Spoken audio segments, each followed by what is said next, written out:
Comment passer d'une société mondialisée et concurrentielle à une société apprenante ?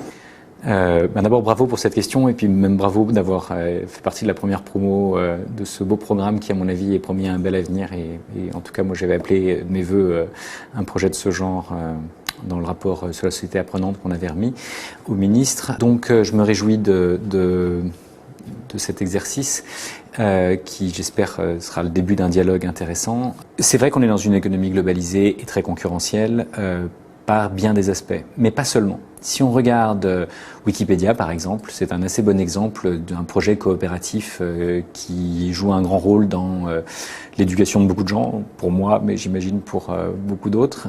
Mais il y en a beaucoup d'autres. Donc il y a un des avantages de la connaissance, c'est que contrairement à l'argent ou aux biens matériels, si vous me donnez une pomme, je l'ai plus. Par contre, si vous me donnez une connaissance, eh bien, on va pouvoir réussir à avoir 2 fois plus de connaissances si on échange nos connaissances. Donc il y a quelque chose qui est assez spécifique de l'information et de la connaissance qu'on ne retrouve pas dans d'autres secteurs, qui fait que dans ce domaine-là, au moins, on peut croire à la coopération et y aspirer. C'est le cas de la science, par exemple. La science progresse d'autant plus vite qu'elle ne se produit pas dans chaque pays en concurrence avec les autres, mais il y a des formes de compétition, mais il y a aussi beaucoup de formes de coopération dans le monde de la recherche. Et la question, si on veut aller plus vers la coopération, il faut peut-être se structurer un peu différemment et structurer des plateformes. Typiquement, Wikipédia, c'est une plateforme minimaliste, au sens du code, c'est assez facile d'écrire une plateforme comme Wikipédia. Par contre, ça a beaucoup d'impact parce que des millions de gens s'en servent pour partager des idées et puis des milliards de gens s'en servent pour apprendre des choses. Et donc là, on voit aussi une forme d'asymétrie, c'est-à-dire que tout le monde n'a pas besoin de contribuer à Wikipédia pour que Wikipédia soit un bien commun dont tous puissent bénéficier.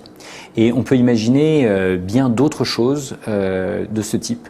Par exemple, on pourrait avoir une base de données dans laquelle l'ensemble des enseignants partagent leurs cours. On pourrait le faire au niveau français, on pourrait le faire au niveau mondial. Après, il y a les problèmes de barrière de langue, mais on pourrait apprendre au moins au sein de la communauté francophone, et on pourrait aller au-delà, parce que certains d'entre nous parlent anglais, russe ou arabe ou chinois, et pourraient traduire des contenus venant d'autres pays. Donc on voit bien que si on était capable de créer l'équivalent de Wikipédia, qui est multilingue, pour les profs, où ils puissent partager leurs projets de cours, comment est-ce qu'on éduque les jeunes au changement climatique ? C'est un défi que toute l'humanité c'est pas un défi spécifiquement français, même si il y a une partie du débat qui peut être un débat national, il est évidemment un débat global. Et les jeunes du monde entier sont en demande sur ces sujets. Et donc, comment est-ce que une société apprenante, je pense que vos auditeurs l'auront compris, c'est d'abord et avant tout une société où quand quelqu'un a appris quelque chose, un autre peut apprendre la même chose plus facilement. Quand Greta Thunberg a passé du temps à essayer de comprendre le rapport du GIEC, elle l'a transmis à d'autres jeunes et ça a donné le mouvement qu'on connaît. Donc on voit bien que grâce aux outils numériques, peuvent se produire des choses qui sont sans précédent. Les générations précédentes ont non seulement pas manifesté au nom de la science, mais on imagine mal comment elles se seraient coordonnées, on n'imagine pas que ce soit produit aussi rapidement. Elles auraient éventuellement eu d'autres formes de manifestations autour de mai 68 et autres, mais il y a à mon avis, des changements intéressants qui sont rendus possibles par le numérique. Il y a tout un tas de problèmes qui sont rendus aigus à cause du numérique, dont celui de la bêtise collective, par exemple, ou des fake news. Mais les fake news n'ont pas attendu Internet. Il y a toujours eu des rumeurs. Donc il faut essayer de s'interroger sur comment est-ce que on peut coopérer pour faire des choses qui ont du sens et qui sont de qualité à la fois. En France, selon vous, quels sont les principaux freins à l'avènement d'une société apprenante ? Je pense que c'est d'abord un changement culturel. D'accord ? Se dire qu'au lieu d'être en situation de compétition et de contrôle, on passe à une logique de coopération et de confiance, c'est assez évident pour certaines personnes, moins pour d'autres, et c'est peut-être encore moins évident pour l'institution, pour les individus. Parce que l'institution, elle a une longue histoire, et un certain nombre de procédures, et ces procédures ont la vie dure, et les habitus ne sont pas complètement évidents à transformer. Mais une société apprenante, certains, suite à la publication du rapport, s'en sont emparés. Spontanément. Un certain nombre de choses ont été mises en œuvre. Il y a une académie, par exemple, celle de Dijon qui est devenue académie apprenante. Celle de Besançon, aussi, celle de Normandie va dans le même sens. Donc il y a des choses qui se passent sur le terrain, il y a des choses qui se passent à d'autres échelles. Le fait que la formation des enseignants soit devenue une priorité pour le ministre, je pense que ça va dans le même sens. Le fait qu'il y ait un conseil scientifique, il n'y a pas encore de budget de la recherche, mais voilà, donc il y a un parti du problème, c'est un problème financier, c'est qui va payer la formation continue des profs, qui va payer le budget de recherche. Donc ça, c'est une question financière. Mais c'est aussi une question, est-ce qu'on crée des plateformes de partage ? Il y a eu des plateformes de partage qui ont été créées par Canopé, entre autres, mais si ces plateformes sont réservées aux gens de la maison et sous le contrôle de leurs inspecteurs, c'est pas la même logique que si c'est une plateforme ouverte dans laquelle tous les citoyens peuvent contribuer, partager, quitte à ce qu'il y ait des zones réservées pour certains usages à certains moments. Mais je pense qu'il est plus facile de privatiser certaines zones que d'ouvrir des systèmes qui sont conçus pour être fermés. Typiquement, il y a un certain nombre d'outils de Canopé où, en tant que parent ou en tant que chercheur, j'ai pas accès. Nos collègues francophones d'autres endroits n'ont pas accès non plus. Nos collègues qui enseignent dans des établissements privés n'ont pas non plus accès. Donc on voit bien qu'on se prive. L'intelligence collective, l'une de ses caractéristiques, c'est qu'elle est d'autant plus riche qu'il y a plus de gens qui y contribuent. Et donc dès qu'on met des barrières à l'entrée, non seulement on décourage une partie des gens de la maison, mais on se prive de gens qui ne sont pas dans la maison et qui pourraient contribuer à cette intelligence collective.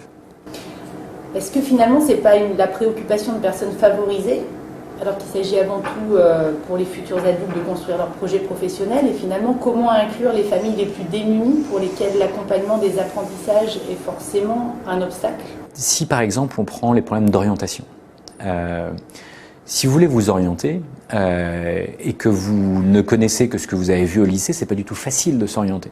Et même maintenant, on s'oriente en partie dès le collège, donc c'est extrêmement difficile.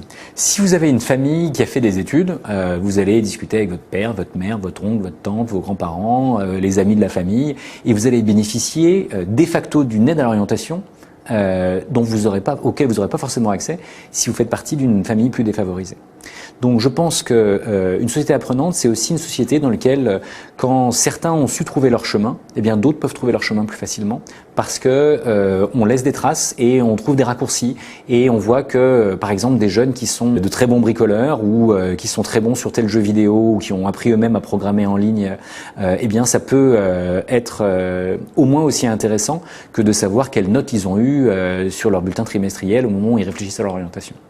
Mais aujourd'hui, on n'a pas accès à ces informations. Donc une société apprenante, pour moi, c'est une société dans laquelle, de même que vous avez un carnet de santé qui vous aide, quel que soit votre milieu, à être bien soigné, et c'est pas réservé à ceux qui connaissent des médecins dans la famille, eh bien je pense qu'il nous faudrait un carnet de l'apprendre, et que ce carnet de l'apprendre devrait pouvoir aider les jeunes, et les moins jeunes d'ailleurs, à savoir ce qu'ils savent déjà, à savoir ce qu'ils ne savent pas encore, à savoir ce qu'il faudrait savoir pour aller vers tel type de métier ou vers tel type d'ambition personnelle ou intellectuelle, et de se voir offrir des chemins possibles pour aller de ce qu'on sait déjà à ce que l'on souhaite devenir. Et donc il y a un côté que les Grecs auraient probablement pas renié. Connais-toi toi-même, c'est pas complètement nouveau, mais un connais-toi toi-même à l'heure du numérique, ça peut être ce GPS de la connaissance qui vous aide à savoir où vous êtes et qui vous aide à savoir quels sont les chemins possibles vers différents types d'avenir. Et on vous dit, ça c'est 3 minutes d'apprentissage, ça c'est 3 ans,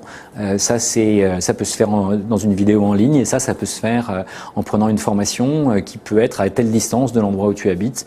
Et d'ailleurs, il y a quelqu'un dans ton quartier qui a éventuellement déjà fait une partie de ce chemin et qui accepte de te servir de mentor et de t'accompagner, indépendamment de savoir si vous êtes de la même famille ou du même background socio-économique. Comment généraliser ces expérimentations et faire en sorte que les établissements scolaires dans leur ensemble deviennent des collectifs apprenants dynamiques en valorisant l'innovation auprès de tous les partenaires du milieu scolaire ? Je pense qu'il y a effectivement beaucoup d'innovation, beaucoup de gens qui font des choses à leur niveau, mais il y a d'abord pas suffisamment de valorisation de ça. Alors c'est en principe le rôle des CARDI et des prix de l'innovation, mais clairement c'est pas suffisant. D'autant que vous pouvez avoir fait ce genre de choses et ça va pas forcément vous aider dans votre carrière. Ça va pas forcément faire de vous un formateur ou quelqu'un qui va pouvoir transmettre. Et ça, je pense que on se prive de beaucoup de potentialités à ce niveau-là. Donc je pense qu'il faut inventer des formes de reconnaissance.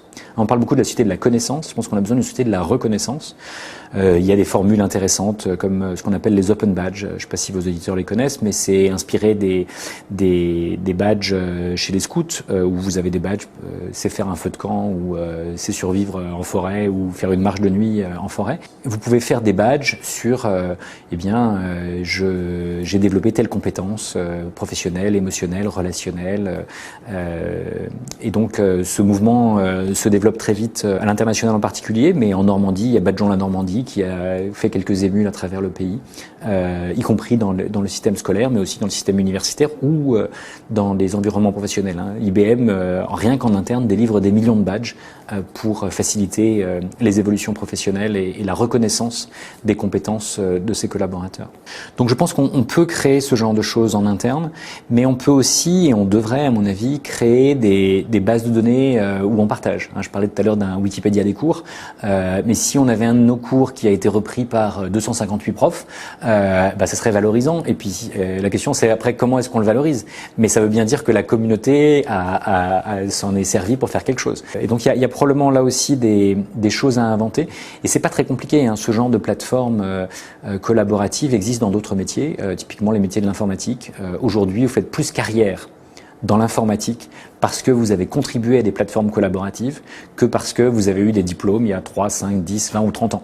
Et donc ce genre de métiers sont des métiers en évolution rapide et puis les informaticiens créent leurs propres outils donc ils vont forcément plus vite. Mais ce genre d'outils et de plateformes peuvent assez facilement être construits pour partager des questions, partager des réponses, partager des manières de faire cours, partager des manières de relever tel ou tel défi de la communauté éducative qui peut, suite à un drame ou suite à tel ou tel événement, devoir inventer une manière de faire face et d'accompagner les jeunes dans ces situations-là. Et donc on voit bien que si chaque équipe doit réinventer la roue, elle perd forcément du temps, alors que si on documentait et qu'on partageait, on irait forcément plus vite.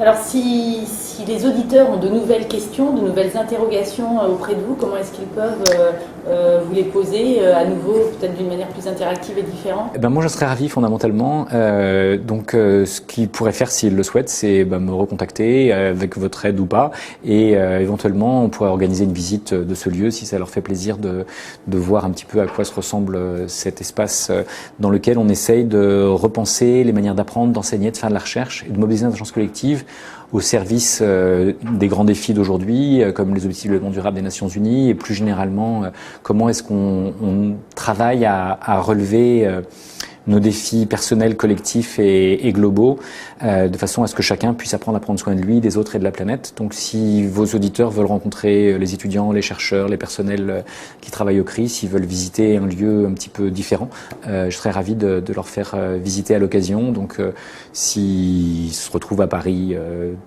tous ou en partie, si on trouve une date, je serais ravi de les voir et d'avoir leur retour sur ce programme, parce que je pense que c'est un programme pionnier, très intéressant, et les promos de pionniers sont toujours des promos particulièrement intéressantes, je pense.